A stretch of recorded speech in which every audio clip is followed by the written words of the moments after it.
Alrighty. Welcome, welcome. I am so happy that we are here today. I know that we've been going through things quick, right? If you're following along, and it's okay if you're not, but if you're following along, we've been going through week after week after week after week. And there's a point to that. And like I was just telling Anne before we got recorded, sometimes I think if we give ourselves too much time to be in the past, to be in the stories, to be in what happened to us and what we went through and what our parents did and all of that, it can be a lot. It can be a lot. And there's a purpose that like doing the shadow work, doing the old work, doing the past and limiting beliefs. It's important. Absolutely. There's absolutely a reason why we do that and why we move through it a little bit quickly. Because who we were and what happened and the stories and the beliefs and all of that, it's important. We can't just pretend it's in there. We can't just stuff it down. Definitely, like most people do, we just stuff that down somewhere, right? Or like in the attic somewhere, forget about it. We want to open that up.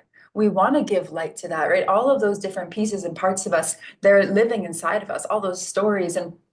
And oftentimes they actually don't even need to be fixed. They just need to be brought to the light to brought and allowed to exist instead of shoved down and said that it's bad and it's wrong and it shouldn't be and there's shame and guilt, right? We talked last week, 5 days ago, about the lower vibration emotions. Often when these things happen or these stories we have, they're wrapped up in a nice little gift of shame and guilt or anger or sadness and then stuffed down somewhere deep inside of us, sometimes even deep in the subconscious. And so this work that we do and why we kind of do it quickly is to bring those things to light, to say, hey, it's okay that that happened. It's okay that I thought that way. Oh, interesting. I used to believe this about myself. Oh yeah, where'd that come from? Okay, okay. And we just bring it up to the light so that it's there.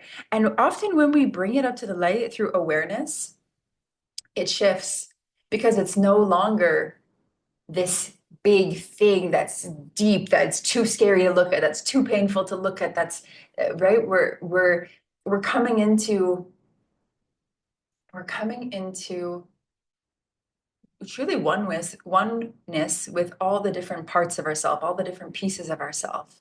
And even if we don't have all the answers, just bringing it up and letting it be, like letting it be there and looking at it and having compassion with it and having love for it and having love for ourselves and having compassion with ourselves and doing some journaling. And then the transformation, right? We talk about alchemy a lot. So alchemy, the first step is observing. Well, what is? What is? Second step is breaking it down. And often even breaking it down can just be pulling it up.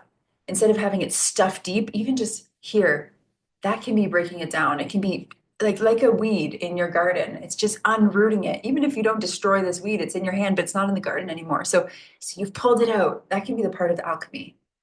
So then the next step, and this is what we were in the transition of last week, is okay, so then what?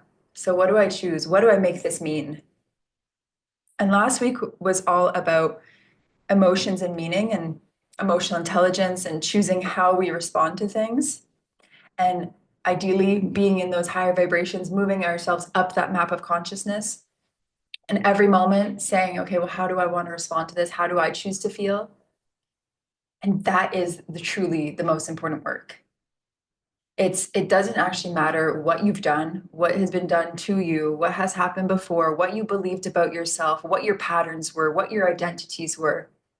It actually does not matter as much as what you decide to do now, who you decide to be now, what you choose to think now, what you choose to feel now.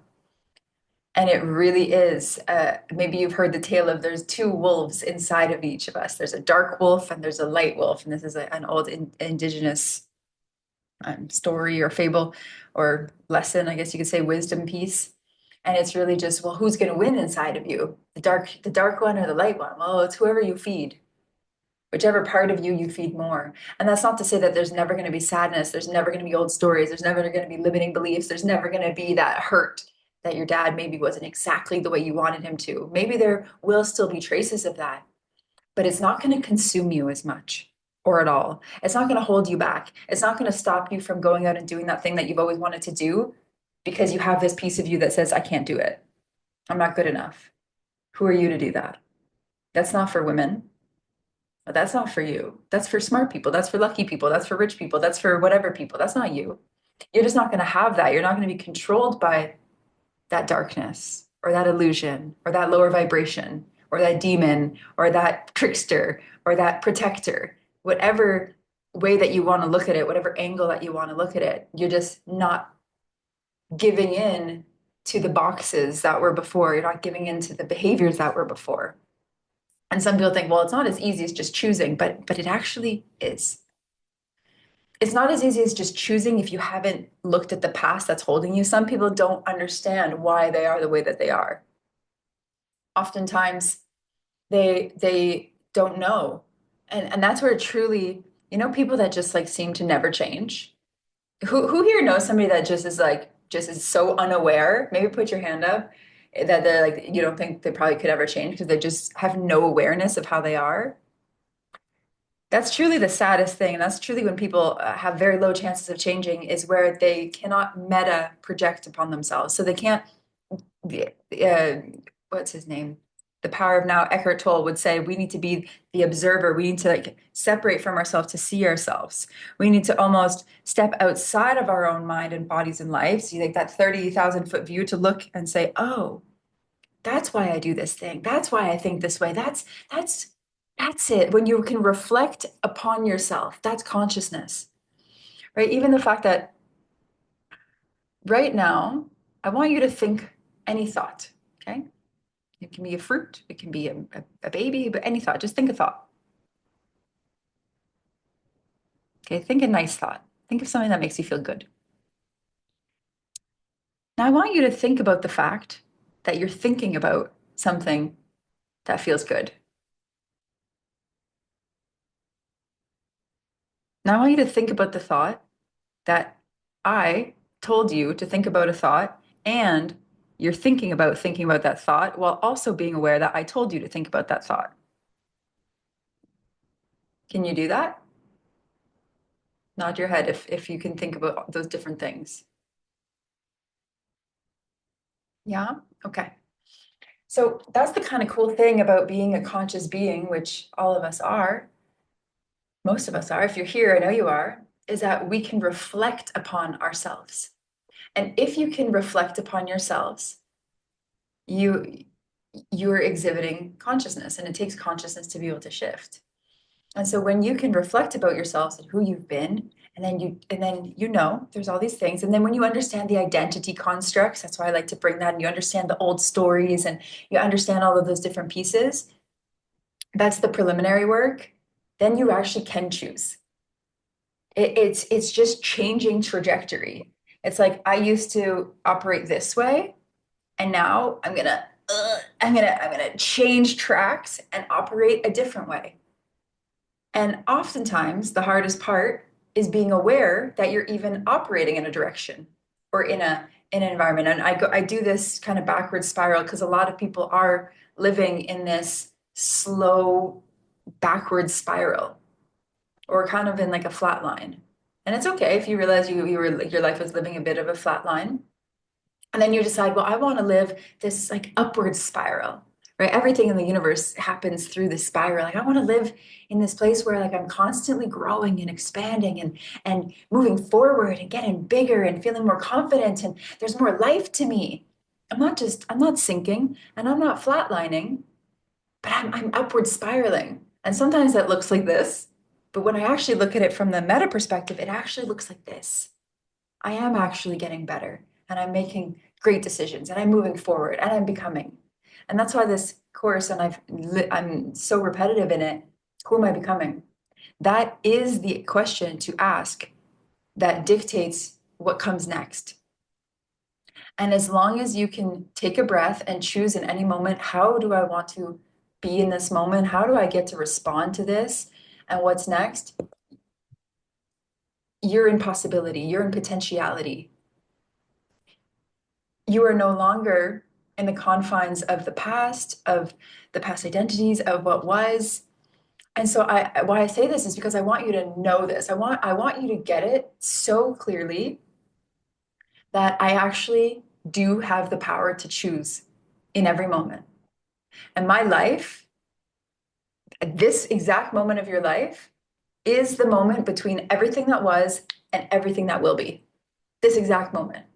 It's always that way, right? Every moment in the now, every now moment is the bridge between everything that was and everything that's about to be. And if in every now moment, if you can take a breath, whenever anything happens, take a breath. Okay, am I going to play out the patterns of how I was, the old programs, or am I going to step into the new? And it's that power of choosing. It literally is everything. It is everything. And so I bet that each of you, and I know that each of you, everyone that submitted their intake forms, and if you didn't, that's totally fine. But I believe that each of you is here for a reason. You didn't just take this program, this becoming program, to just listen to somebody talk. Nobody pays money just to listen to somebody talk and not because there's no reason. You wanted something. You want something for yourself.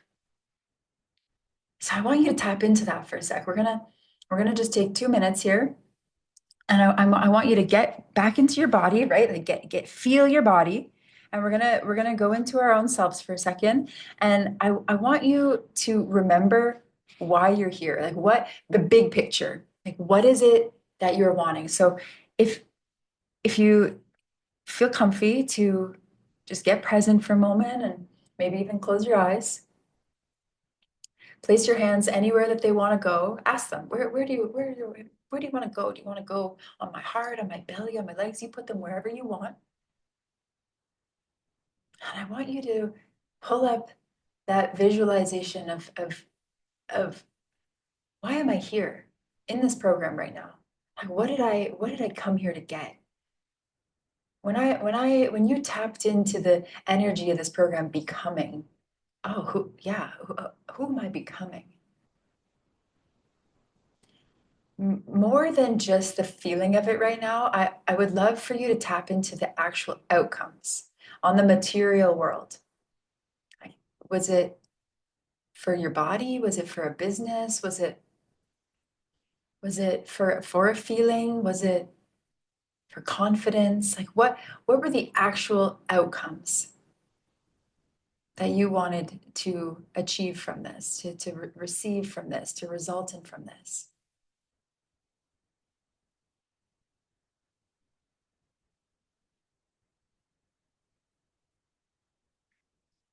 And then if you can identify those, and it's okay if you can't, maybe it is a feeling, maybe it's more abstract, that's perfectly fine. But if you can identify the outcome, which is perfectly fine to want an outcome, to go for an outcome. Now I want you to imagine that you have that outcome. Oh, I got it. I did it. That energy, like, oh, I did it. That's amazing. I have these things. I want you to flood your body with that feeling. And maybe it is excitement that you have it, or maybe it's peace. Maybe it's just like this very gentle, loving energy of, oh yeah, yeah.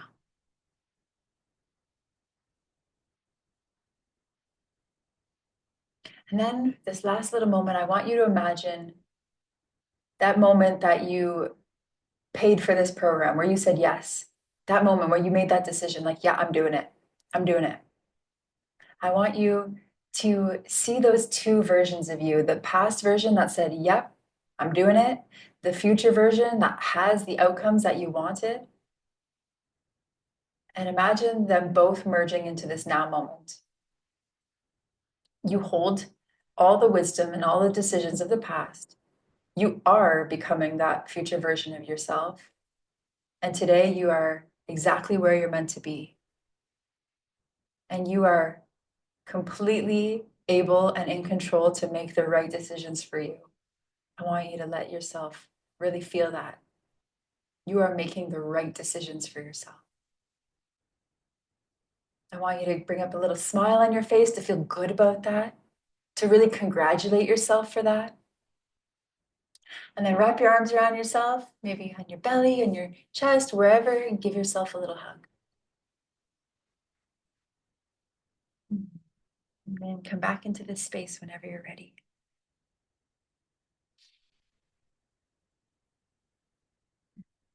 I'm going to call upon a few of you, and I would love, and if that makes you nervous, you could totally say no. And I would encourage you to lean in. But you can absolutely say no. I'll never force you to do anything. I just want to hear what it is that you were wanting. And Sarah, I would love to hear from you. I'd love to hear what is it on when you're like that outcome? What is that for you?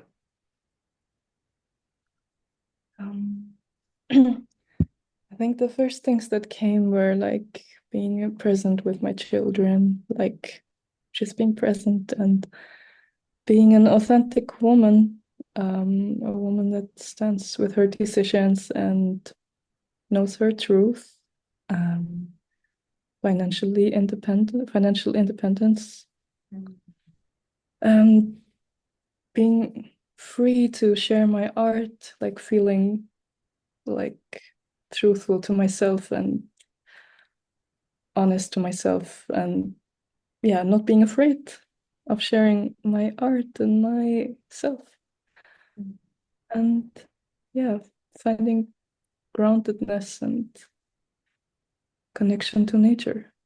mm. Yeah, Beautiful. How does it feel for you sharing that? it's scary and it's like it makes me nervous, but it's good. It's good to be able to and to be asked to do it. Mm. When you feel that like the scariness, there's kind of two energies to scary. There's one energy where it's scary because there's a bigger part of you that feels like you're never going to achieve it. Then there's another energy of scary that I think is actually not scary, it's butterflies. The feeling of butterflies. And we kind of think that that's a scary feeling, but I actually think it's like a very excited feeling. And it's okay if there's both. But if you tune into the energy, is it more the scary fear or scary excitement or I both? think it's more the excitement, but there's a little bit of the other one also. Yeah. Yeah. What is that for you? If you tune into the fear, what is the fear saying? Mm, kind of like I already tried so many times and I just will not get there, or like, mm, yeah, kind of like, oh, have I not already tried everything and it's not gonna come, or yeah, something like this. Yeah. Yeah. So it's almost like a little part of you saying, like, you're not really going to do it. You tried already and you failed at that. Like, why is this time going to be different? Is it like that? Yeah, kind Yeah. of. Yeah. So I know that's very vulnerable. That's a very vulnerable thing. And I imagine so many of us have that. So this is where this part of the fear is, we can see it, it's wanting to keep you safe, right? That fear always wants to keep us safe, but it's also, there's a little bit of, I see it as a little bit of a darkness, like, who are you? You've already tried. When you hear that, like, you've already tried, why is it going to be different? That doesn't feel like your best friend, right? It almost feels like something a little bit dark or a little bit heavy. Yeah. So this is where I would call that the protector part of you, because that part of you doesn't want you to fail. It wants to protect you. And so and I love this example, and I think we can all use this example. This is where when we identify that there's that fear, that's where that higher self version of you, the one that believes fully, the one that's fully confident, the one that trusts fully, that's where those two get to have a conversation. And that would be a really beautiful journaling exercise for you, is to write from both perspectives. Mhm. So have the protectors write everything it fears, and then have your higher self calm the protector and say, hey, I know you're just looking out for me. I know you care about me. but this time is going to be different because. Mhm. And I'm wondering if I asked you from your higher self perspective, well, why, Sarah, is this time going to be different?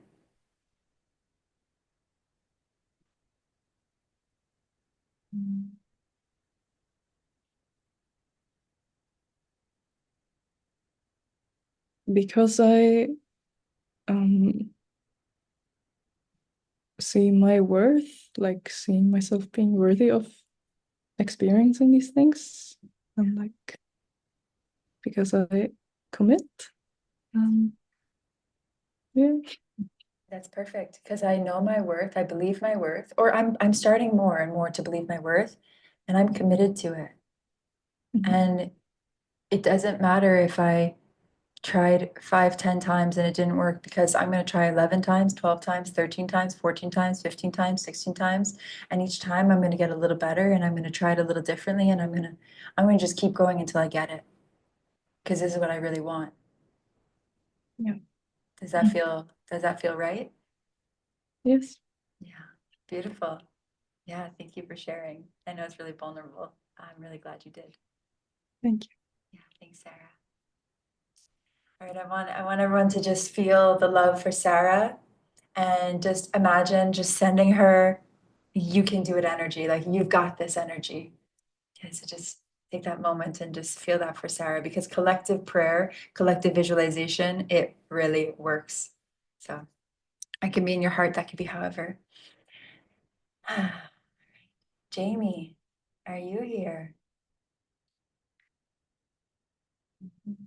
Yes, Jamie, I'd love for you here. to Sorry, share. I'm multitasking today. It's okay. Um, So the question was, what's the outcome you're yes, yes, wanting? yes. I know. I have like I'm trying to just pick one. I feel like just what the course is called, becoming, like who I know I chose to come here to be, and really trusting that, even though kind of like you were just sharing, even if I keep trying and it's not happening in the way that I'm wanting it to or expecting it to, and just melting into trusting that becoming this version of me will bring me what I like know is there, but hard to believe because I know we're supposed to believe it before we see it. And like the humanness in me wants to see it before believing it. So just really like showing up to keep becoming who I know I'm meant to be and just trusting that it's going to happen no matter, like, not, doesn't matter how or when, it just will.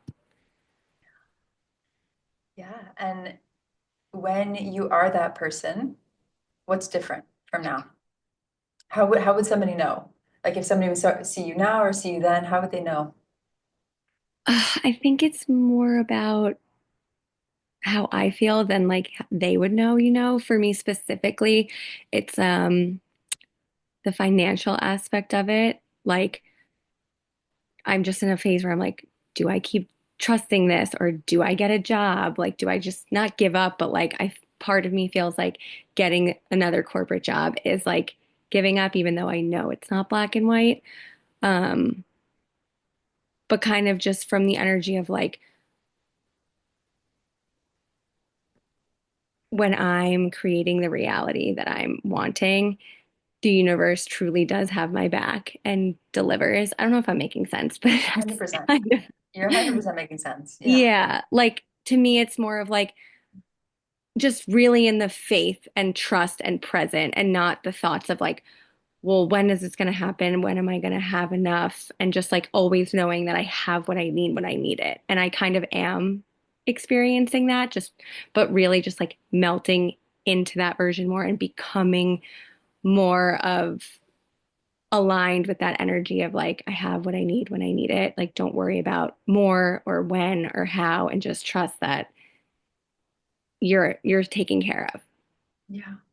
Yeah, it's such a practice, hey? That is the ultimate practice of having faith and believing that it's on its way, it's walking towards us somewhere when we don't see it yet. And the Yeah. humanness of being like, well, I live in the physical world with like I have bills to pay and food to buy and where is it? And then you're like, oh wait, no, I'm supposed to believe. Okay, I do have the faith. And it's not easy. It's not Yeah. easy. So it's just this like daily practice. And Yeah. then also, I really believe in manifestation. However, and I do believe in like the action steps, right? And so if you know, well, I'm taking the action, I'm believing, I'm having the faith, I'm becoming that version, and I'm taking those actions, and I'm just learning from the actions, and I'm committed to those actions, you can literally not fail. You will figure it out. Like that is the thing. Like with 100% certainty, you will achieve your goal if you keep going, and you just every time you just get a little better and you keep iterating and you keep on the path, you will absolutely achieve it. It's just about trusting in the timing of it and keep Yeah. doing the practice that I know you're doing. Yeah. Yeah, I wish it was a better answer, hey? I wish it was like, well, just close your eyes and tap 3 times and it's going to come right away. I know, and I'm reading the book Ask and It's Given by Yeah, Esther and Jerry Hicks, yeah. and it's amazing. If you guys haven't read it, you should look into it. But I like read it and I'm like, I know I'm doing all these things, and then I'm just like, what else am I supposed to be doing? But I think it's like what I said before, just getting into that vibrational energy of trust and surrender and present. That's the thing because there were years where I listened to Esther every single day, and I read the book. So one of the things with this is like ask and it is given, and the ask is not ask with not having it; it's ask knowing that it's already here, right? Hmm. Like, and so it's not almost an ask; it's like a thank. It's like thank that it's here. But then she also talks about like, well, if you're doing that every single day, the energy is really I don't have it yet. I'm asking every Right. single day, why is it not here? So there is this part of letting go. Yeah. And Shaman Durek talks about, he says, what you're manifesting, if you manifest more than once, if you like really something that you're calling in, you don't believe that it's actually coming. So he's like, just like manifest it once, put it out there, and then forget about it and just do the things and be the person. I know. I'm kind of like getting into that right now. I'm like, just live. Like, I'm like, I didn't Yes. journal today. I didn't do this today. And I'm like, it's okay. Like, just live your life. Just live, have fun, trust. That's it. Because sometimes we can get in the overdoing, like I'm doing everything every single day, wasn't, and then it's like, well, okay, that the constriction, right? Yeah. I know it. I know, but it sounds like it sounds like you're like, okay, I'm gonna live my life. I'm gonna do the thing. Hmm. I'm in the energy. I trust that it's coming, and there's this like lightness to it. There's this like leaf flowing down a river, Hmm. and can you keep surrendering into that? Yeah. Yeah, I feel you. You're like, yeah, but come I, now. I am. I have been. We keep going. Yeah, yeah, I know what you're doing, and I see you online, and like it's really amazing. Everyone that doesn't know Jamie wrote this really amazing book. I actually have it right here. One sec.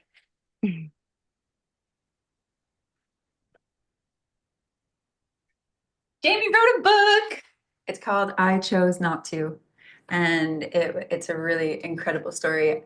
Unlearn who you were taught to be and discover who you truly are. Jamie's doing really amazing things. And so I just wanted to share that.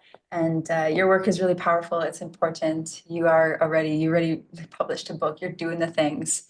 And I just want to remind you that like it's incredible what you're doing and who you already are. Like you are there. You're on that path. It's just keep going. Thank you. You're so welcome. Thanks, Jamie. Yeah, I want to share something. I started my business when I was 18, and I originally got into a network marketing company when I was 18 called Herbalife. I didn't know what network marketing was.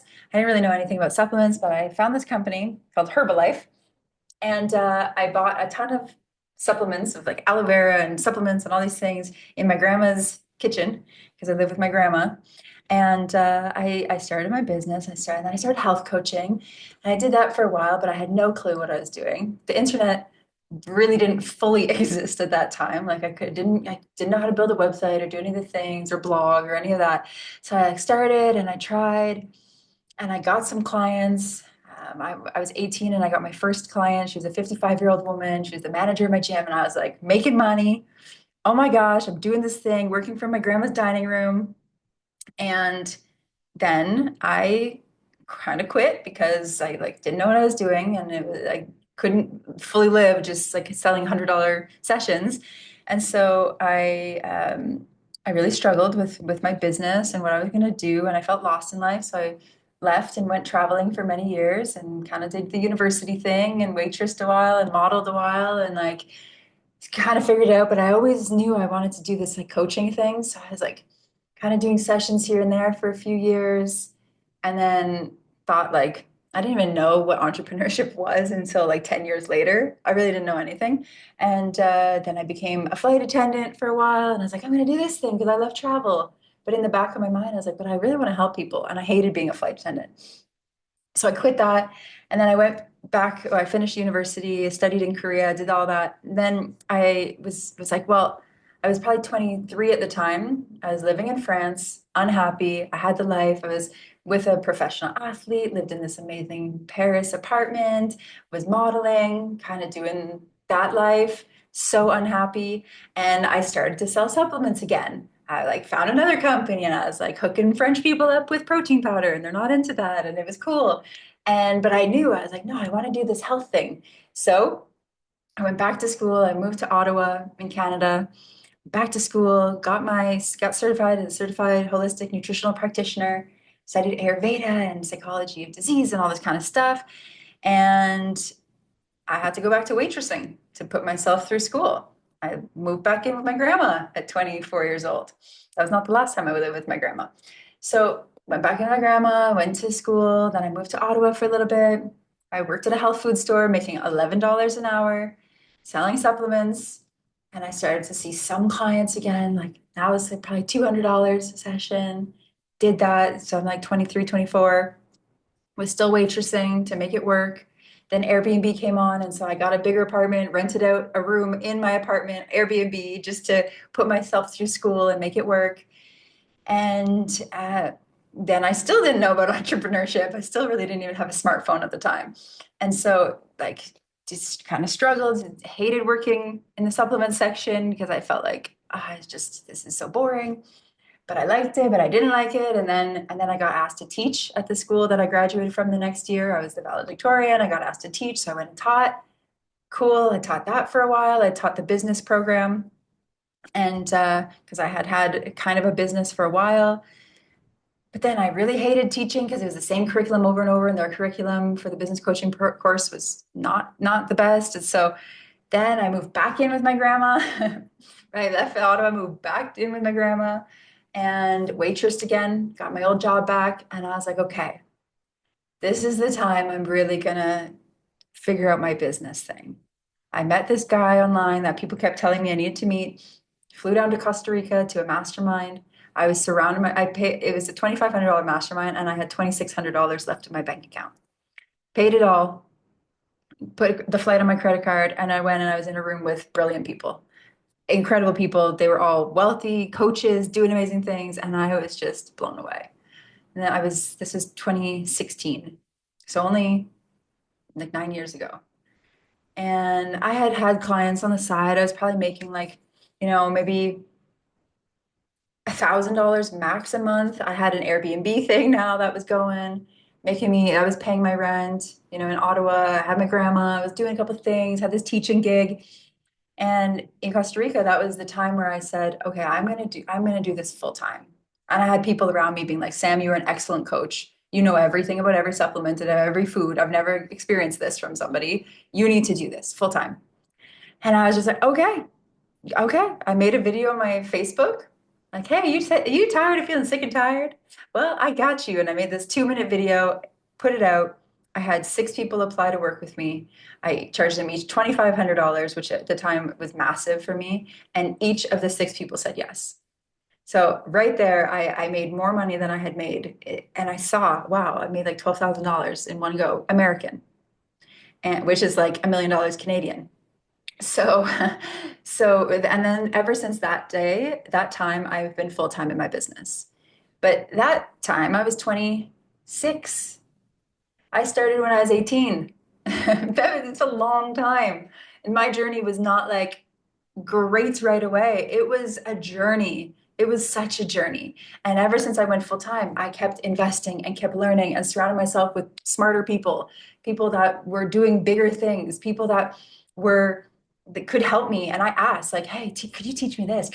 How are you doing ads? How are you doing like high ticket sales? And I just kept learning and kept learning and kept learning. And, now it's kind of history. But my journey was not easy. I had to go back to my old job in the West Island of Montreal. That's Chinoise. Maybe Carmen will know that reference. And then I had to go back to my other waitressing job. And I had to move back in with my grandma, which I loved. It was the best thing ever. But still, like 26 years old, I went back to my grandma. That was not easy for me. But I was all in. I'm like, I'm gonna figure this business thing out. Nobody in my family has ever had a business. So this was the journey of me, and I'm like, I'm just gonna figure it out. I'm gonna learn the skills. I'm gonna do the things. I'm gonna do it over and over, and I'm just never gonna quit. And so here we are. And I tell you that because maybe you could see yourself in that journey. Maybe you can see yourself in that it's not linear. And it did take me believing that it was gonna happen. I didn't even know it was possible. I didn't know that people could just you can just make a video on Facebook and people will pay you from it. I didn't even have that idea, but that's why being around those other people and putting myself in the right rooms and telling people, this is the other thing. Ever since I was 18, whenever I would meet anyone, I would say, oh yeah, I'm a holistic health and life coach. I can help you with that. This is how that woman hired me. She was 55, I was 18. And she hired me as her health coach. And I just said to her, I was like, oh yeah, I'm a holistic health coach. She's like, oh, I could use that. I'm like, okay, cool. I can help you. What do you need help with? And she was like, oh, I'm like, yeah, what do you need help with? She's like, well, I want to lose 20 pounds. I'm like, okay, cool. Have you ever had anyone look at your diet? And she worked at a gym. I was like, so I know you're working out, but like, let's look at your diet and some of these stress levels in your life. And so we sat down, she paid me, did her stuff. Her name was Lori, and she still follows me on Facebook. We're still friends. But that's it, is I took on the identity that I am a holistic health and life coach. And anyone that I meet, they will hear that from me. Oh yeah, I help people achieve perfect health and live amazing lives. And now that I'm a business coach as well, and find out why they're really here and go all in on that and build an amazing business. Every person that I meet, when they tell me something about themselves, they say, oh, I have such shoulder pain all the time. I'll ask them, oh, are you taking anything for that? Or like, is anybody helping you with that? And they'll be like, well, not really. I'm taking like a painkiller here and there. I'm like, oh, would you be interested in hearing about some natural options? This happened to me 2 days ago. And the woman's like, yeah, great, let me sit down. Okay, cool. So, I'm a holistic health coach and I help people find the natural solutions to their pain and ailment. I'm always on. I don't ever shove it down people's throats, but any opportunity to tell somebody what I do because I am in service all the time. This is who I am. I'm in service all the time. I am that identity all the time. And so if you can see that your identity and your energy precedes you, and if you want to build a business, if you want to step into leadership, if you want to step into service, if you want to create more art, if you want more opportunities, you need to open your mouth and tell people as much as you can. Tell your story, tell people, connect with people, create business cards, give them everywhere. You need to put yourself out there. And I truly believe that there's two reasons why I'm successful. One, because I'm obsessed. I'm obsessed with learning. I learn every single day. I don't know anyone that knows more than me about health and wellness. I can say that confidently. I'm insane obsessed. I know every single thing about every aspect of the body, every plant, every nutrient, every like if it exists, I'm pretty sure I know it. And if I don't, I will figure it out.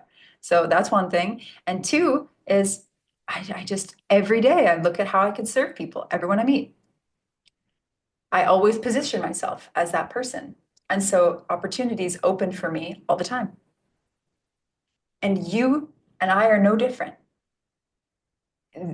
I'm no better. I'm no further. I'm no anything more. I just made that decision. I'm going to be successful at this thing. I want to be the best in my field. I want to know everything about health and wellness. Not that you have to be the best, but if you're passionate about what you do and you commit to, I'm going to be this person, I'm going to do this thing, people are going to notice and opportunities and doors will open. And I can tell you 80% of my business for 10 years was fully in person. I only started really coming online in 2020. That's it. So and even now I would say most of my one-to-one clients I still meet in person. And they're actually a lot men and some women. I just meet people in person, my one-to-one. A lot of my online is online, yes, but you don't need online. You don't need to be this hyper extrovert. You don't need to be anything but who you are. You just need to double down on who you are, know why you're here, know what you want, and then take the actions to get there. So today is all about the psychology of success. It's about high performance and it's about decision making. So we are now no longer in the transition. We are now no longer in the old stories. We are now moving towards the train is in a new direction and we're building with full steam ahead. And so I use the words success, high performance, and decisions, but I want you to feel that energy and make it perfect to you. Because maybe the word high performance is not you. Maybe it's high, full expression. And maybe success is a word you don't really love. Maybe it's like attuned abundance. Maybe decisions or action you don't really love. Maybe it's like the essence embodied. Okay. I don't want you to get caught on the word. I want you to get tuned into the energy of it. This is about the external now. It's moving from who you are to what you be and do and emanate. So manifestation is not just, I don't believe it's just sitting in your room feeling and trusting. It's actually about going out into the world and being that thing, doing that thing, connecting with others, putting it out there. And why I like the word success and high performance is because people that are successful and people that tend to be high performers or that achieve great things, they have a lot of things in common. And I like studying that. Like again, my obsession. So today we're going to talk a little bit more about the psychology of success, high performance, making decisions, and then going into your habits, your decisions, your actions, and like doing the things that are going to get you to where you want to be. So when you think about success, I want you to think about what that means for you. And actually, I want you to write it in the chat. So if you can just think and don't make it perfect, just what does success mean for you?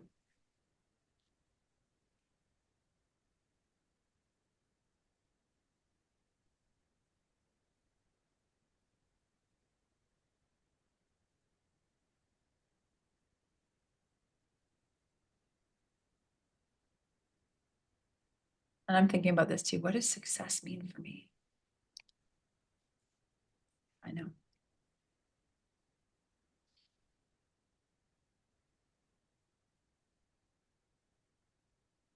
Financial abundance, constant state of bliss, peace, joy, happiness, achieving my highest goals while remaining happy and bright, respect and admiration, ease in my body and financial abundance, calm nervous system, a loving relationship with a man, and a successful well-paying business as a dance and energetic embodied psychotherapist. Love that. Being an amazing mom and being true to myself, peace, always feeling confident to make aligned choices, feeling the flow of life, connected to myself and others, feeling independent and share the best of me, financial independence, achieving my goals, feeling grounded, softness in my body, a healthy, glowing family, freedom, full of radiant health. Yes. And so mine, this has been my four words that have carried me through since I was 18. My company or my yeah, like I started a company, I guess. It was called Real Life But Better. So I've had that like revolutionary kind of energy for a long time. 18, I was also taking a lot of psychedelic mushrooms and watching documentaries like Zeitgeist. So I was in a bit of a phase. But when I really tuned into it, it was healthy, happy, free, fulfilled. That felt like it hit everything for me. Healthy, for me, happy meant relationships. That was what happy meant for me.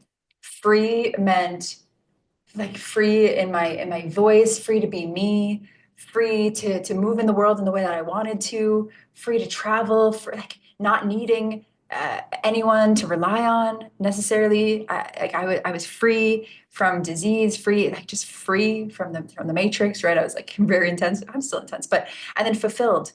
That meant like I'm doing what my soul wants to do. And so for me, that hit it all. And Paige, I swear we're the same. I made my whole family watch that, you guys. Love that. Imagine I go to get my grandma. Nan! I did tell her about it. I'm like, the World Trade Center. She believed everything I said, which was awesome. So, happy, healthy, whole, love, safe, abundant, blessed is my motto. I love that. Feeling empowered, sovereign, creative, well, financial abundance, and peaceful. Do you notice how we're all saying the same thing in different flavors?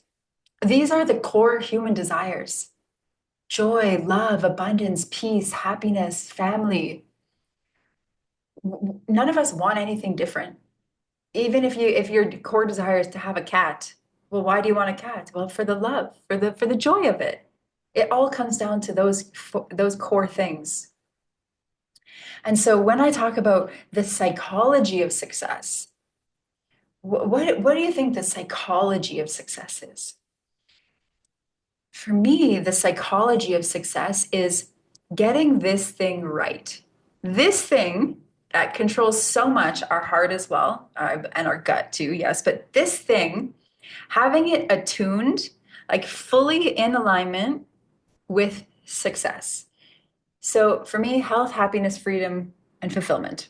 How do I get my brain fully on board with that? How do I program it fully with that? If I start to think negative things about myself, I'm already like an antivirus. I'm like, that's not happy. That's not free. That's not healthy. Okay, that's not there. I get my brain. I get my brain as like my cheerleader. I'm pumping it up. I'm like, you can do this. You've got this. Yeah, it's scary, and you're stronger than that. And I'm just always attuning my mind to that frequency of healthy, happy, free, fulfilled. Healthy, happy, free, fulfilled. So for you, the psychology of success for you is how can you orient your mind and your thoughts and your beliefs and your I can do it mentality and your my why is so much bigger than the fears and the vision of what you want when you orient yourself with your north star and you just become like obsessed in the good way, not obsessed in the crazy way, but obsessed in like I am doing this, and I don't care what it takes. And I don't care if I've failed 10 times. And I don't care if everybody in my life says this is crazy. And I don't care if somebody says, well, that's not what women do. And I don't care if somebody says, well, you're too short to model. I don't care if somebody says, whatever. I don't care. I don't care about any of that. I am just all in on this. And I believe that the psychology of success is a part of that. Well, this is what I'm going to do. And I'm going to do it. And I believe in myself. And this is my priority, right? Anyone that that and this is why the psychology of success and high performance go so together, right? And I'll use an example that I am not. I'll use my brother as an example. My little brother, he's 31 years old, very successful, very handsome. He is a hardcore person. He is somebody that he's like, right now he's training for an Ironman, which less than 1% of the whole human population has ever completed. It's the hardest thing that you can ever do physically. He's running marathons literally every weekend. Ran one this weekend. His thing is just, I am going to be the best competitor in the sport of running that I can be. I am going to run every single race that exists, and I'm going to be great at it. And I'm going to train every single day, and I don't care what it takes. And I'm going to buy the best shoes, and I'm going to get the best coach. Because I want to be somebody that at the end of my life can say, I achieved that goal of running every single race, the hardest races on the planet I have done. And I'm like, you're crazy. Why do you want to do this? I'm like, you're 6'4". You're a massive man. Do you know what it does to your knees? I was the naysayer originally. He's like, Sam, I know, but this is what I'm going to do. I'm like, okay, great. Let's get you glucosamine. Let's get you some fish oils. I'm like, I'm great. Okay, I'll support. But he is just somebody that he's like, for whatever reason, this is what I'm going to do. And every single day, he has a full-time job. Every single day, he wakes up at 5:30 in the morning and goes and runs 15 or 20 or 30 kilometers. I'm like, you are insane. He goes, yeah, but this is what I want to do. And I'm going to do it. And that is like often what it takes to really, if you have a big, big goal, like say your goal is, it feels way farther away, right? Like say you have this goal to serve a, a billion women. Say you want to change the lives of a billion women. That's a huge undertaking. It's going to take insane action. Say you're something is you're say you're 500 pounds and your goal is to become a bikini model. That is going to take insane commitment. The success, like the change, the bigger it is, the more intense it is, right? But even if you think it's a small goal of achieving something, it's going to require the psychology, the mindset, it's going to require the action. And so there's nothing that just happens really by accident. Little things can happen by accident, but there's no way you're running an Ironman by accident. There's no way you're going to build $1 million business by accident. Right? That's just not going to happen. If you are somebody who has severely struggled with your mental health, it's probably not going to happen that just one day you're going to wake up super happy. It takes work, it takes dedication. And so what we're going to start focusing on is getting really clear on the things that you need to actually achieve what it is that you want to achieve. Because we've talked a lot about big picture things, thoughts and visualizations, identity, old stories, all of that kind of stuff that's like up here. And it's so important. I think that's where everything starts. But now we're talking about like, what am I doing with my hands and my legs and my mouth and my body? Like, what am I actually doing? Less than being, right? The being is we got that. Now it's like, what am I actually doing? So let's get into that because this is where the rubber hits the road. This is where the work is. Everything's the work, but this is where it like actually starts to birth into physical reality. And oftentimes it's what's the hardest part for people because it's easier to think things and to visualize things and to journal things and to dream and to have ideas. A lot of us live up here, and that's okay. That's the first step. But the actual birthing it into physical reality with our actions and what we do, it's harder. It takes actually more work to do things, which I hate. I wish I could just think everything. I wish I could just be a god that just thinks thing and everything happens. I would be great at that. I'm very strong mentally. Physically, actually having to do the thing, I'm not as good at. So I wish we could just manifest with our minds, but we actually have to do the things. And that's actually the whole point of this life, why we have a physical body. We're not just gods that can just think and everything manifests, unfortunately. We are earth beings that have to create on the earthly realm. So, yeah, I'm Marjolaine, no worries. That's perfect. And I love what you said about your version of success because it's always the same thing. In optimum, in becoming, you know exactly why you're here and what you want to do. And you get to really claim that because that has not changed for the last year that we've known each other, right? So I love that a lot. Okay, now what I want to do is I want to get into this with you because there's some deep stuff here for this week, and it's a little different than the last week's. So we went into, let me see here. Where are we? Okay, yeah. Okay, so we are week 4, and this is all about the psychology of success and high performance and the actions. But I call this quantum leaping. And I truly believe that the quantum leaps can happen in different ways. But once we align our desires, our goals, our psychology with what we do, this is where the quantum leap happens. And so the intention here is to integrate the core habits, identity traits, and mental frameworks that separate the high achievers from the average so that you can lead, you can show up and execute like the woman that you're becoming. And this is all about unlocking the mindset, the energy, and the execution of high performers. And again, these words maybe sometimes rub people the wrong way: success, high performer, replace it with your words, okay? But this is where the dreamers up here become the doers and your new reality really begins. So we're on here, and then I'll go through the core principles. There, a couple of the key learning points for this is that your identity truly is a strategy. It's what precedes you in everything you do. You are not just becoming now. Now it's you're engineering a winning identity, an identity that fully aligns with what you're shifting into. And you, so now it's, I am shifting into, I am the kind of woman who is financially abundance, has peace in her life, is attracting the man of her dreams, has the business, has the skills, is fully committed to, is fully ready to trust, is fully trusting now, whatever that may mean. And then anchoring in, this is just who I am now. So the four steps here is vision, where we really went deep on vision. Decision, right? Last week you said, I commit to this, I'm committing to this. The third one is one we don't tend to like so much, but it's discipline. And the fourth one is execution, doing. And so we are stepping into discipline and execution. What I want you to know is that your goals, they're not optional. What if you were to adopt that mentality? My goals are not optional. My dreams are not optional. If you decide that my goals are not optional, say Jamie says, well, my goal of being financially free, that's not just an option.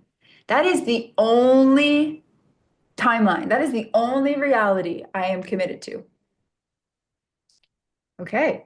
So then how can she, how can you, how can I, how can we build the systems in your life that honor those goals? Because when we think about momentum and motivation, a lot of people get stuck on motivation. I'm motivated. Like Sam said this thing and it was great, and I'm motivated. Oh, awesome. Doesn't mean anything unless you get into momentum, unless you get into movement. So you don't need motivation. You need movement. And I do think motivation precedes movement, but still, you need movement and momentum. And that discipline of staying in movement. Remember a few weeks ago, I said, take consistent, imperfect, aligned action. Consistent, CIA. Consistent, imperfect, aligned action. That's the winning formula. And then when you can consistently just optimize it, like get better and better and better every time, but let yourself start off imperfect. If you would have seen my design and my website and everything, even now it's imperfect, but it is so bad before. If I look back at the designs that I made and some of the videos I've made and some of the worksheets, the color, it was so freaking bad, but it worked and I got better. So let yourself be in imperfect momentum because the discipline, it truly is divine. When you can say, I am doing this, I want to run this Ironman, and I'm waking up at 5 a.m. every day, and I am just lacing up my shoes because I am practicing this running thing every day for years so I can train for this Ironman because that's what I want to do, because that's what success is for me. You are one of those insane people that are unstoppable. And that commitment is sacred. So say it's, I want to be more present with my family. Well, what does that look like? That commitment to that discipline. You notice maybe the discipline is, okay, maybe I need to study a little bit more of emotional regulation, and I'm going to take a course on that. Maybe I need to practice breathing every single day when I'm around my family. I'm going to do that every day. Maybe I'm committed to every morning having 1 hour of no phone time with my family. That's a commitment. Because our discipline and our commitment and our actions, that is the physical aspect of it. That's where the feminine of who you be when you do the feminine masculine bridge. This is the true alchemy. This is the true conception of reality. This is where everything is birthed from. So when we talk about this high performer, and again, your own word, but people that achieve the things that they set out to, there's 3 C's of these high performers that I want you to think about and I want us to talk about. So it's clarity, courage, and consistency. Okay, clarity, courage, and consistency. And we will get back to that. And Michelle, I'll get your question after, okay? Um, I'll come back to you for sure. So the core principles here, and that when we're going to talk about them, is that clarity is queen, powerful self-talk and identity encoding, energy management over time management, psychological flexibility and resilience, courage over comfort, and that high value habits equals long-term freedom. We're going to get into all of that. I'm feeling like we're going to maybe go over time a little bit, but I'm going to talk faster, okay? Clarity, clarity, clarity, clarity, clarity, clarity, clarity, clarity, clarity. Something that sets high performers and high achievers apart and successful people is that they are clear on their intentions for themselves, their social world, their skills, and their service to others. Okay, and I just read a book called High Performance Habits by Brendan Burchard. And Brendan Burchard is the leading expert on high performance. And I really liked his book. So I didn't create this part. Okay. This is weaved in. I edited obviously for this, but shout out to Brendan Burchard for this. So he has something called the Future Four. And he has studied thousands and thousands of high performers with all these questionnaires and intakes and studies and whatnot. And he found that amongst all the highest achievers, they had these common things that they did. So I'm going to weave a little bit of that in. And something that he said on the chapter on seeking clarity is that these high performers are clear. Okay. And if you don't feel clear right now, don't think you're not a high performer. Maybe you're just becoming that, which is perfect. So the future four things that he says you really want to get clear on and that they are clear on, and we're going to work with this, but it's the self, social, skills, and service. So for the self, what I want you to do, and this is going to be a homework piece, but it's to describe how you've perceived yourself to have been in the past few months with your partner, your family, your friends, your work or social situations with strangers. So you're going to go back and you're going to think about how you were with these people, both intimate people and social and strangers. You're going to ask yourself, is that who I really see myself being in the future?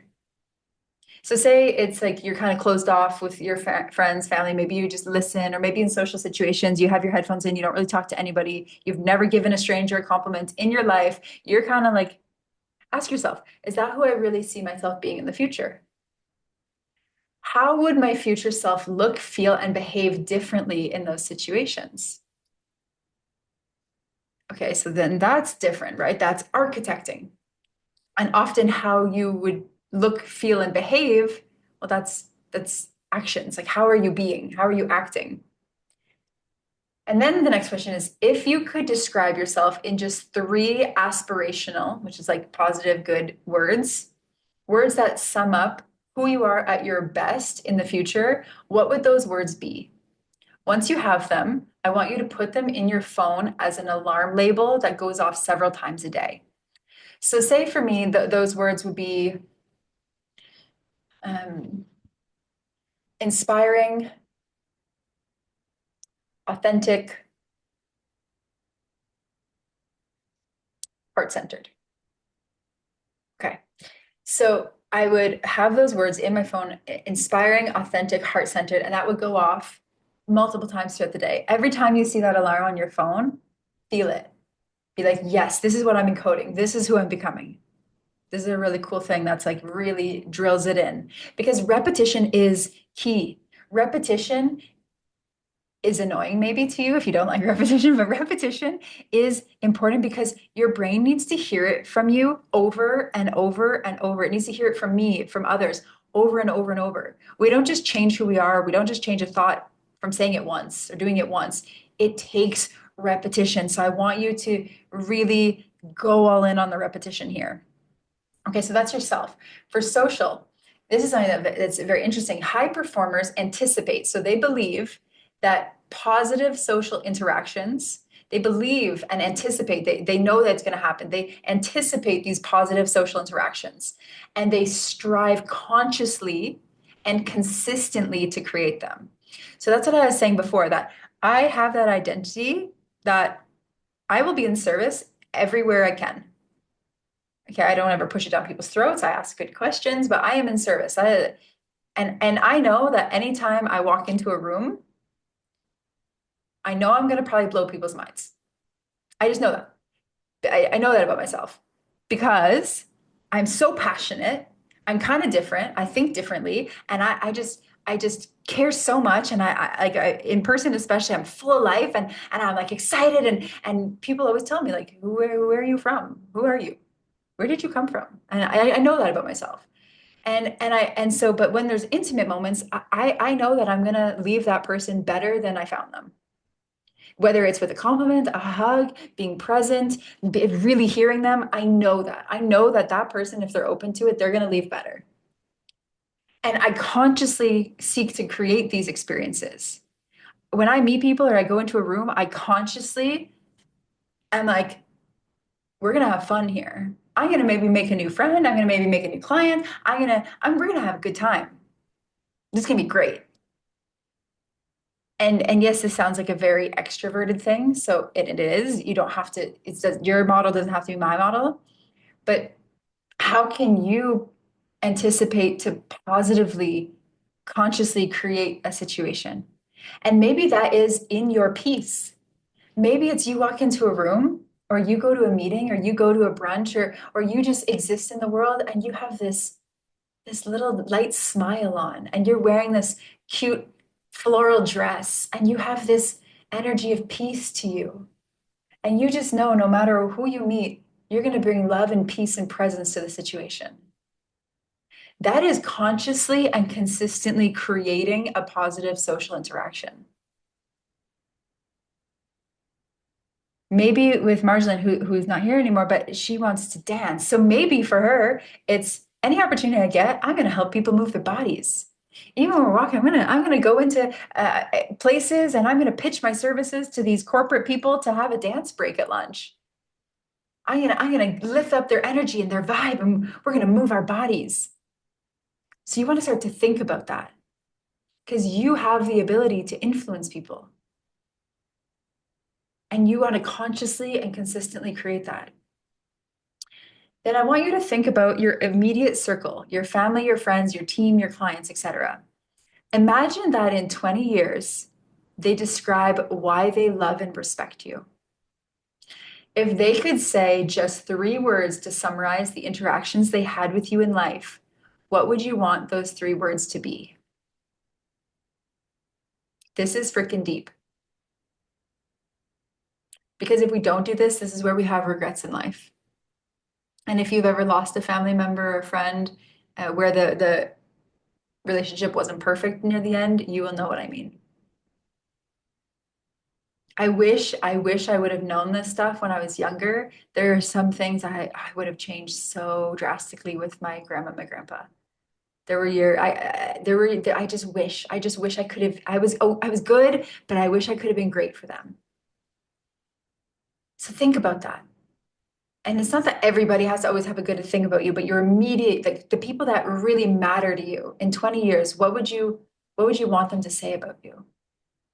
If they had to describe you in a few words, in 3 words, maybe it's peaceful, loving, present. Maybe it's positive, happy, easeful, whatever it is for you. Have those words as the goal for when you interact with them now and be that person now, especially with the people that matter the most, your kids, your partner, your best friends, your parents. Not that you need to be a people pleaser to those people, right? There's a difference, there's a line here. But this is about you deciding to be that version of you that you want to be, that you would be proud of. And then skills. High performers are very clear on the skill set that they need to develop to win. Okay? High performers are very clear on the skill set they need to develop to win or to achieve or to become. And they're focused on their main field of interest and not hyper scattered. Now, I believe this is different for men and women. I do believe that women are a bit more multidimensional, and a lot of times men can be very, very hyper focused, not always. But there is something to say with if you want to be very successful in something, if you want to be really great at something, the best way to do that is to focus on that thing and not be hyper scattered, which is hard for people that want to learn everything and do everything. And it's not to say you can't have hobbies. It's not to say if you want to build a business, you can't still garden. You absolutely can. But I don't think that you can build the most successful business and be the master gardener and run the triathlon and be the super mom and learn everything about every hockey player that ever existed. You just can't. We have a limited focus. And the high performers, the people who are truly successful, are focused on their main field of interest. So you want to write down the skills that you need to develop in your key field. And then under each skill, write down what actions you will take and make a plan and be consistent. So, Eileen, I'm going to mention you. So I know Eileen has this really beautiful goal of becoming an Ayurvedic practitioner. And it's so amazing. So say this is her goal, and she is doing a lot of things, so she's going to have to focus on this, right? Outsource some of the other things and focus. So, what are the key skills that you will need to develop in your key field? Well, you're going to need to learn Ayurveda. Another skill is the skill of time management. Another skill might be the skill of talking to people. So, say those are key three skills. Okay, then what actions under each? What actions will you need to take? So maybe under talking to people, it's going and having more conversations with people, putting yourself in uncomfortable situations. Say it's about the learn the Ayurveda skills. Okay, well, what do I need to do? Anatomy, physiology, and then take the next course, and then study the course book, and then play with the herbs, whatever it might be. Right? You want to make a list of the actions that you will take for each of those skills so that it's concretized, so that it's planned, so it's scheduled, it's structured. And then make a plan and be consistent. It sounds so simple, but it's literally taking these big things and breaking it down into these actionable steps. And if you're thinking, well, Sam, this is so simple, it's so obvious, easy. Yes, in theory, it is. And it's that's the thing. Everything, most things are simple, but not easy. Like building a business, each of the little things, when you think about each little thing, it's kind of simple, but not easy. And it's building a business or building anything. There's so many different steps. But if you break it down just with a plan, take one step, and then the next step, and then the next step, each little step is not that hard. Like, yes, you might have to push your memory to remember all the different bones in the body. You might have to learn how to use some tech tool on the computer that you don't know. But everything is figure outable. Everything is figure outable. You are smart, you are capable, you are driven. If you are committed, you will do it. So you just make that plan and be consistent with it. And this, you can feel that this stuff is a different energy than the previous stuff. The previous stuff is very energetic, emotional, feminine, heart-centered, and this is like masculine. Make the plan, make the structure, do the thing. And it doesn't have to be masculinely executed. We don't have to be rigid with it. We don't have to be, it doesn't have to be so hard and cold. We can infuse the feminine into how we do it, okay? Because that's what makes this different. Your love and your passion and your energy and who you're becoming and your why and your vision and your goals, that's infused into it. But you still need to make a plan. You need to make the plan. Okay. And then the fourth thing is service. So, and these all lay upon each other, right? Like who you see yourself and social and skills and service, they're all interconnected. So for service, you want to get so clear and excited and committed to your contribution to the world because it's so easy for us to get stuck in how it affects you. oh, I have to do this course and I have to learn this tech thing and I hate Canva and oh, like this thing and oh my gosh, I don't know about taxes and oh, it's heavy and it's a lot and like right, it's all about me, me, me, me, me. What do I have to go through and how hard is this going to be for me and how is this going to affect me and me?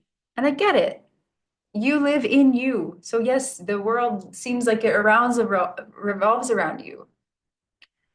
And that can be heavy and hard and like a sinking hole. The guiding light that truly guides us is service. It's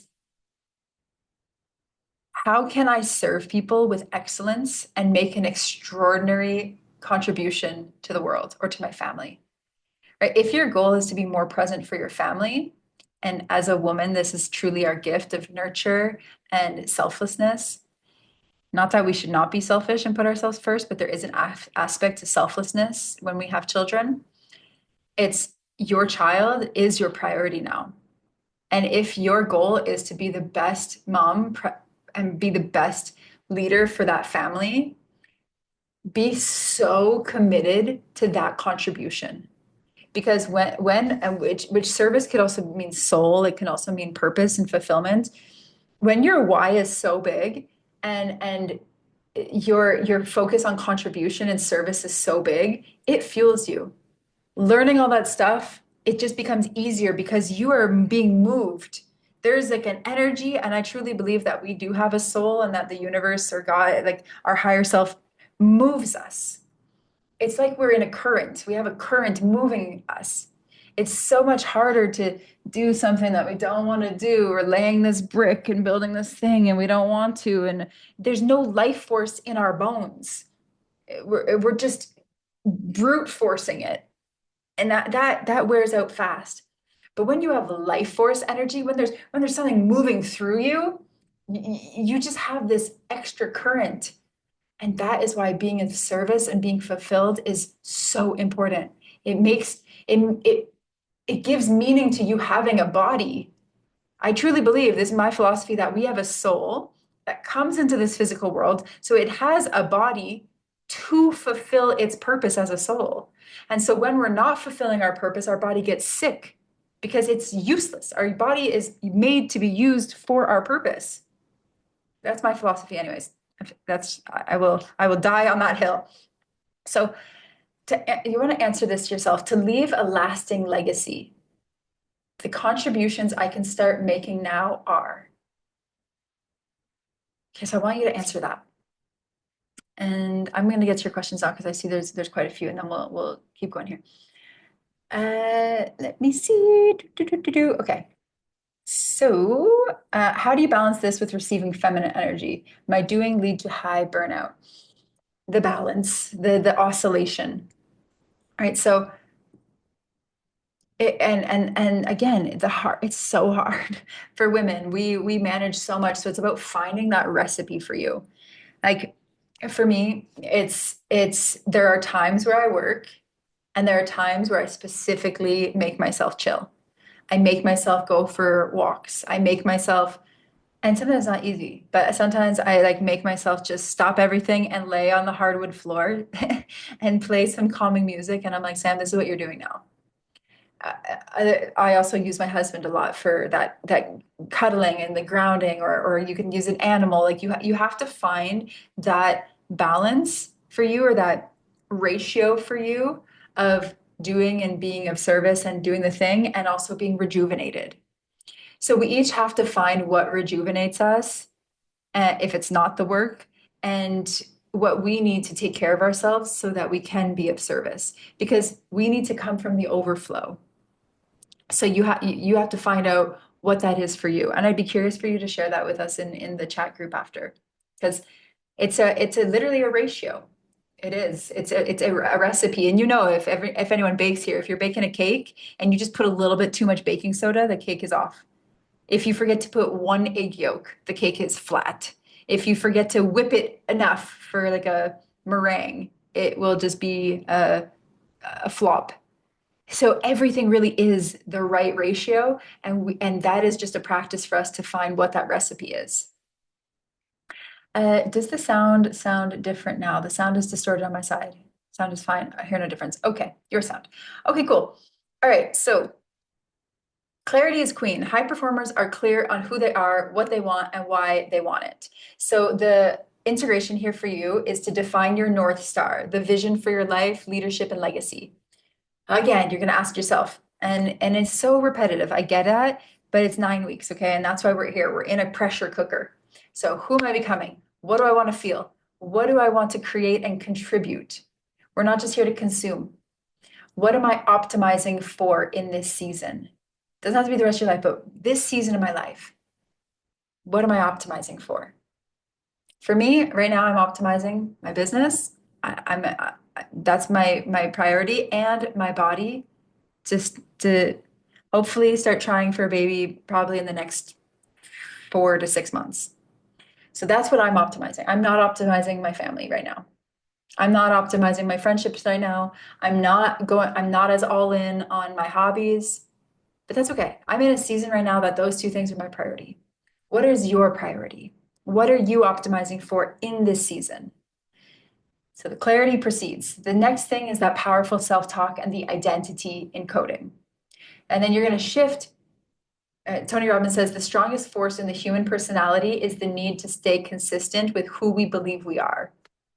So you're going to start to shift into from that, like, well, I'm trying to do this, to I'm training for this. You're conditioning your identity. You want to speak, think, act as her, the woman who already is. Then energy management over time management. So high performers do not burn out, they intentionally recover. Right? Even like my brother in his training, he actually isn't running every single day. He has his days where he doesn't run, where he doesn't train, where he recovers, where he sleeps more, he takes his supplements. Right? He has the right recovery session, just like boxers, just like business people, just like moms, everyone. You have to intentionally recover. Just think, 1/3 of your life, if you sleep 8 hours a night, is sleep. If we sleep 8 hours a night, we sleep for 1/3 of our lives. That's specific. We are meant to recover. We need recovery. And so you have to think about that and build that in, because energy is generated, right? We have to like generate that. It's not just given to you. This nothing's going to be most of the time just given to you. You have to generate this and stay in that momentum of it. And you can think of some anchor rituals for you, like your morning ritual. That can be even just 5 minutes that puts you into the zone. Your nighttime ritual, like to move you from your work to your sleep, or from your life to your rest. Transition resets. Like, say you're at work and you go to work and then you come home.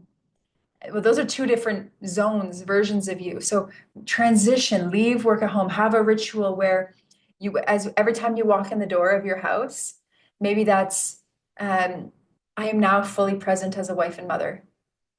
Or maybe maybe it's different for you, your transition resets. Maybe that is even, like say Paige was talking about, how does she find that balance?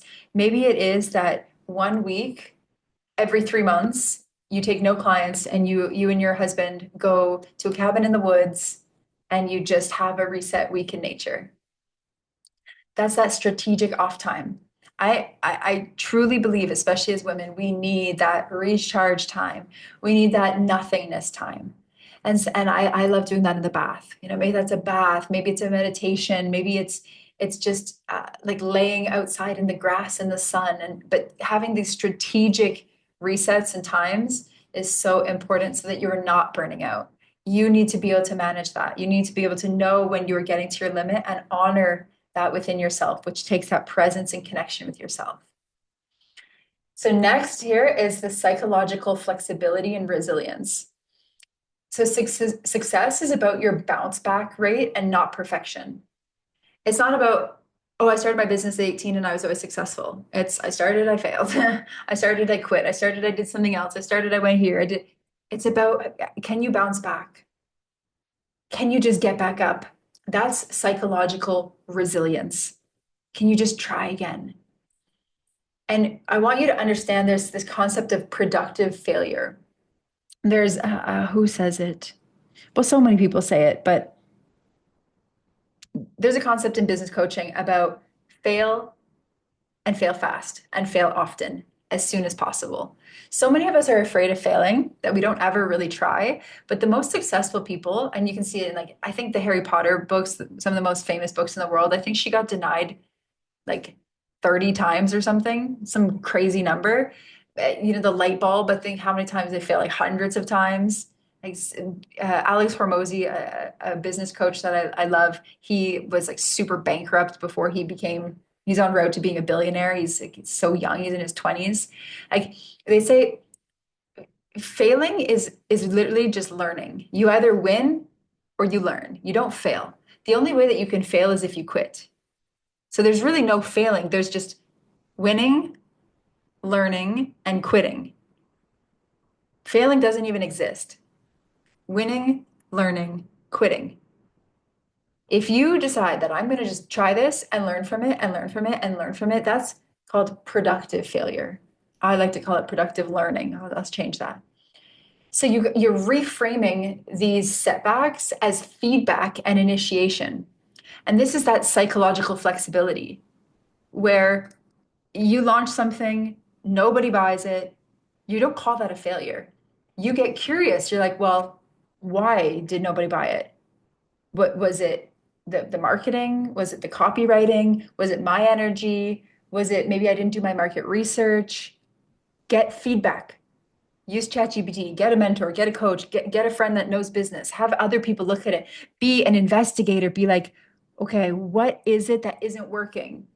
Because it might be one tweak that maybe you launched it one day on a weekend and it was the Victoria Day weekend and everybody was off their computer. And maybe if you would have just launched it 3 days later, it would have worked. You need to try different variables to really see, is it your product that sucks and that needs to change? Or is it just one variable? So many people quit before testing out the variables. They think, oh, it's me, I suck. I am a failure. No, your product just wasn't optimized.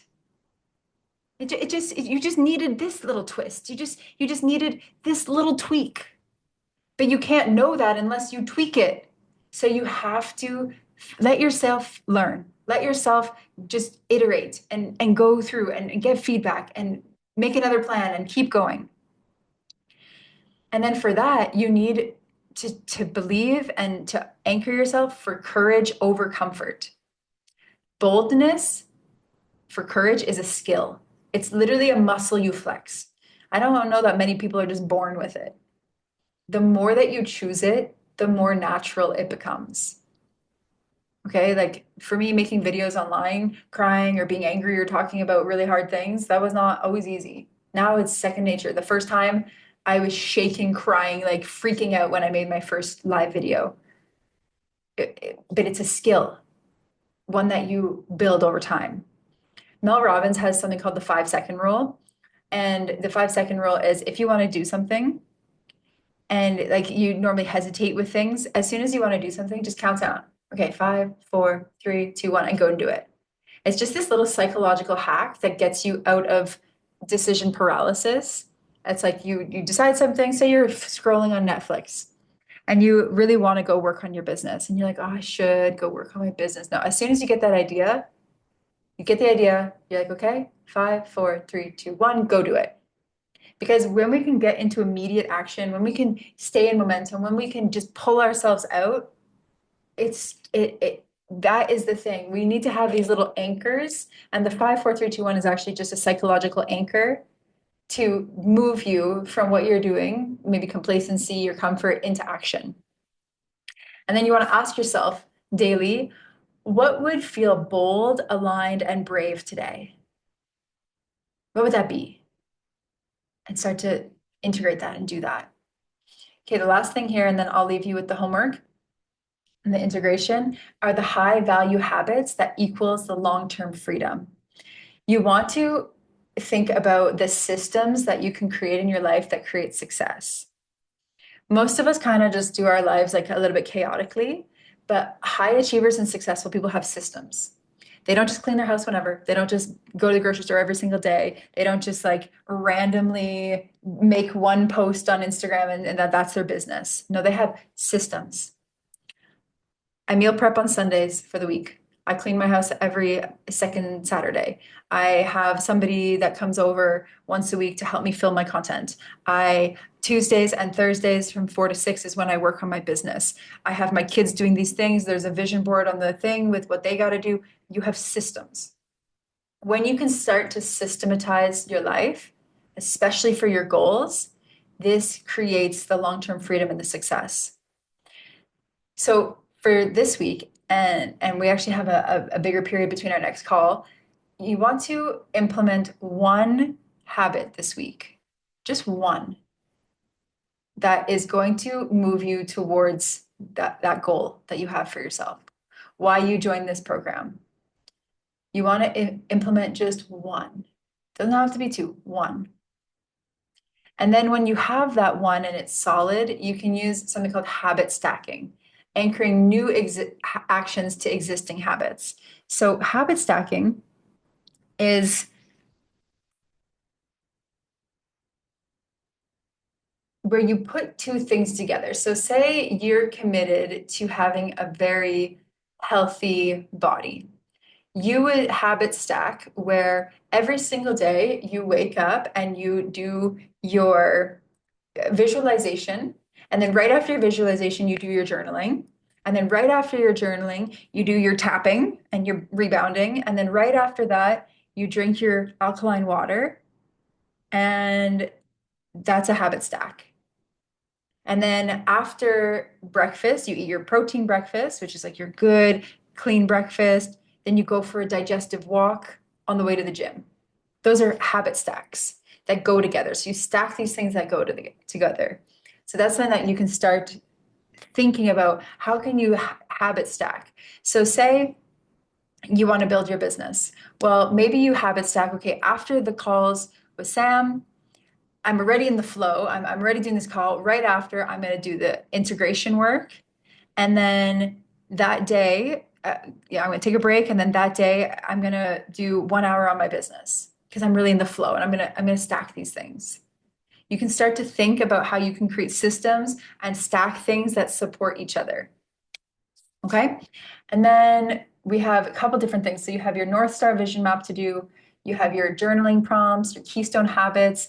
And then the last thing here is the power moves. So I want you to write down 3 courageous actions that will stretch you. And I want you to choose one to complete before the next call. So, what could 3 courageous actions be? One could be pitch your services to a local gym.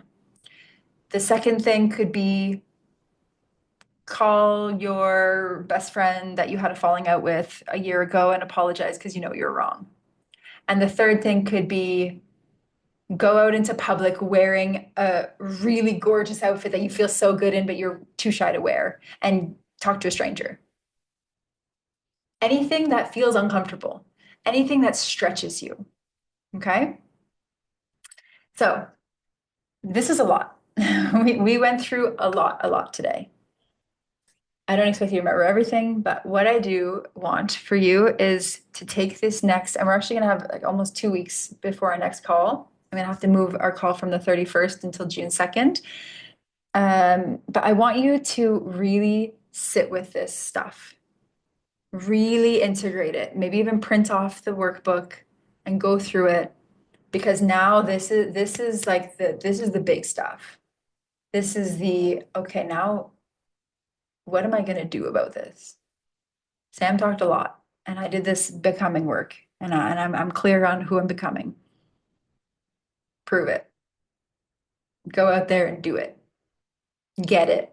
Create it. Be it. Do it. Have it. Expand yourself. Now you're stepping into it. Now you're like, okay, this is where you really get to do the work.